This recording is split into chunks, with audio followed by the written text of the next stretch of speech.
Hey everybody, I'm Tom Vasel. Welcome to Week in Review, where we take a look at all the videos we did over the past week, tell you short descriptions of each one, what we think of them, and then this way, if you want to see the full video, in the description below are links to each video. Yes, let's get going. Hey everybody, Zee Garcia here. So last week and a little bit of the week before, I reviewed these following games. I reviewed Pandemic Rapid Response. I rate this a 7 out of 10. And this is a real-time game, cooperative game, in which you are playing in a sort of pandemic-adjacent theme, trying to deliver necessary goods to different regions of the world. It's an interesting way to do a cooperative game. It's an interesting way to do a real-time game, in which everyone is not just chucking dice at the same time, but you actually still take turns while keeping in mind that the more you re-roll, the more you try to optimize your turn, the less time you're leaving for other players, and of course burning through your timer. It's an interesting game. It wasn't my favorite game ever, but as far as real-time games go, yeah, this is a pretty good one for that idea, and it presents a fairly interesting and unique concept. I reviewed One Key, which I rate a 7.5 out of 10. And this one's a party game. You are trying to figure out which one of these various illustrations is the key. One player knows the answer, and they give the rest of the team clues. The clues are very nebulous in it, and that can be a little bit tricky if the whole group isn't sort of clicking, but I have found it really engaging, very attractive. It's a clever system that manages to keep everyone involved during the entire game.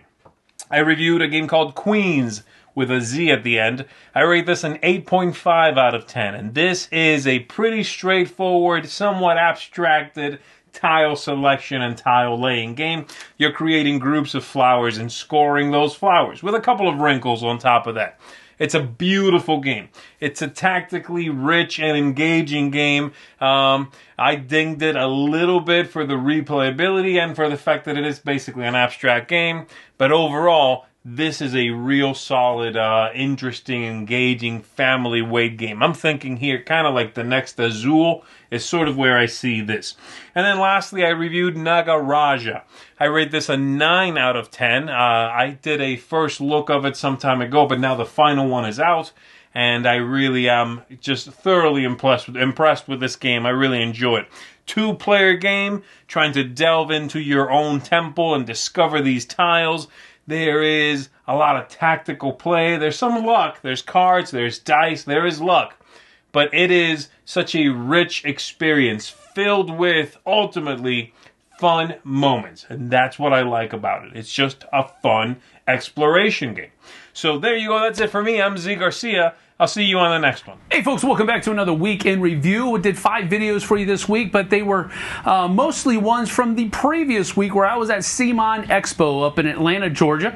And I did 3 specific videos from that. First of all, I did a vlog where I just kind of show you some of the things that I did while I was there, some of the games that I played, people I played them with, that type of thing. So you can check that out. And then I also did scheduled, I guess you could say, kind of insider type information for Bloodborne, the board game. We did, myself and Michael Chanel did that one, and we did a short playthrough to show you how the game plays, so you can check that out. Then I also did a similar video with the God of War, the card game, with Alexandru Oltanu. I don't know if I pronounced that correctly, but I apologize if I did. Me and Alex also give just a playthrough of God of War, the card game, to give you an idea of how that works as well. So those are pretty cool videos that you can watch, kind of get the inside scoop on something that's coming out later on down the road. I also did a first impressions video for both of those games. So if you just want the kind of quick and dirty on what I think about those 2 games, you can watch that one. And then I also did one video that I wasn't expecting to do, but Time of Legends Joan of Arc came into the studio, Wave 1 that is, and so I did a boring unboxing video for that as well. So you can check that out. But that's it for me this week. Let's get to the rest of your review. Most of the games I liked this week were really good. I mean, I like the games that I played this week, which is a nice change of pace after doing several negative reviews, but the negative reviews are coming back probably next week. But anyway, the only one I didn't like this week was Macbeth, which is just a big random fest, you know, 4s, and that might even be generous. It looks nice, but whatever. Then Crypt. Crypt is this little small game in which you set your dice, basically bidding for cards, and then you roll roll, and if you roll lower than the dice that you put out, you lose it temporarily. An interesting idea, and I thought it worked pretty well as a filler. Call to Adventure. This is about building characters. This one here, I like the theming, and the art for the game is so good that it surpasses the game itself. The game is decent, but the art and the story make it, I think, a lot of fun. 1906 San Francisco, a lot of game in a really small box. There's a lot of interesting things going on here where you're rebuilding San Francisco.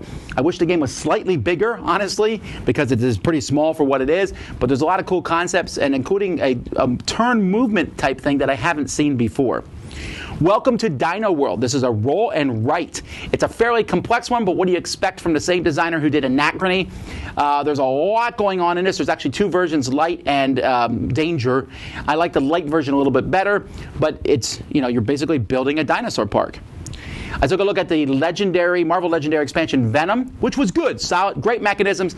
Don't really like the theme. I don't care about Venom, Doctor Strange, for example, and the characters, but I did like the mechanisms, and I'll throw it into my collection.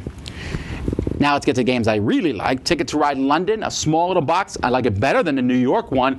This one, it has it. It's small, it's quick, it's fast, it's fun. And who doesn't like little double-decker buses putting them on the board? Point Salad, which is a small drafting game from AEG. This game is fantastic. You just grab some vegetables or you grab point cards. That's it.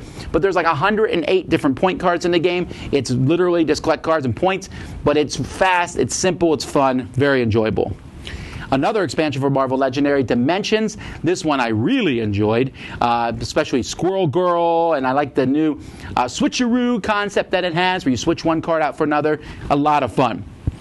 Then Century New World, the third and final game in the Century trilogy, which can be combined with the first game and the second game, and both. And I did two different things on that. I reviewed the game, fantastic game, as good as the first, maybe better. And I also talked about the combinations, also really cool. So check out both of those videos. And then finally, What Goes Up Must Come Down, expansion for 7th Continent. I love 7th Continent. I love this expansion. So good. I don't know. It's amazing. The stories, you're going on an air balloon. You're going on a raft down a river. It's so good. But I love it. I love it. I love it. We also did our top 10 language-independent games. This past week, we did a live playthrough of Dwellings of Elder Vale. And we did a live board game breakfast and crowd surfing, all kinds of stuff. So check all those out. Until next time, I'm Tom Vasel, and you've been watching Week in Review on the Dice Tower.